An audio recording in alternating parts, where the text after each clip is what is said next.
Some people have an innate ability to command the room. They know how to get their point across in a group without barking orders or dominating the conversation. They are good at talking and listening. But good communication skills don't grow overnight. Good communication takes planning, preparation, and consistent practice.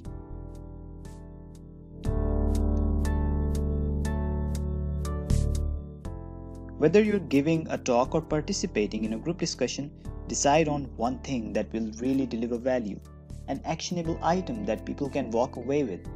This is especially important when we have to speak up to criticize or correct an idea that's going around. Because when you're not adding value, it's no longer constructive criticism. Being a good listener is the key. Don't go in with the sole objective to just speak.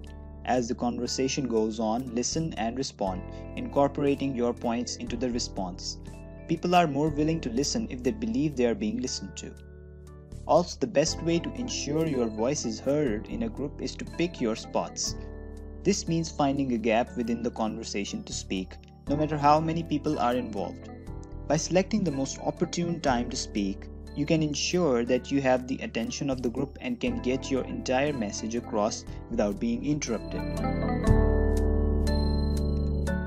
Keep it simple when responding in groups. This shows you have respect for others' time.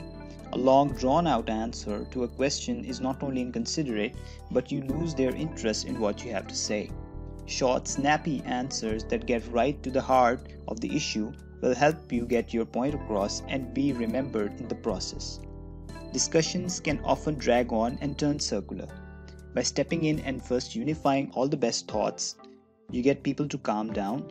Once they've calmed down, you can insert your point and it will resonate with people. The more influential people are, the more important this becomes. You'll be respected more in a group if you have a reputation of kicking in only when you have something important to say. It's easy to tune out the people who make some reflex comment on almost any situation. But someone who rarely talks usually catches the attention when they have something to say. When speaking in a group, you need to make the most of the small amount of time you are given to speak. This means you need to get straight to the point. In a group setting, anyone who is long-winded will lose the attention of the group and slow the progress of the conversation. Always cut the fluff. Public speaking is hard for anyone, and most of us don't communicate on the fly as well as we'd like to. You are more likely to provide a strong and memorable contribution if you take the time to sort out your points and practice them first. The difference is noticeable. Think closely about what you're trying to communicate and how that could best and most briefly be said. Be positive.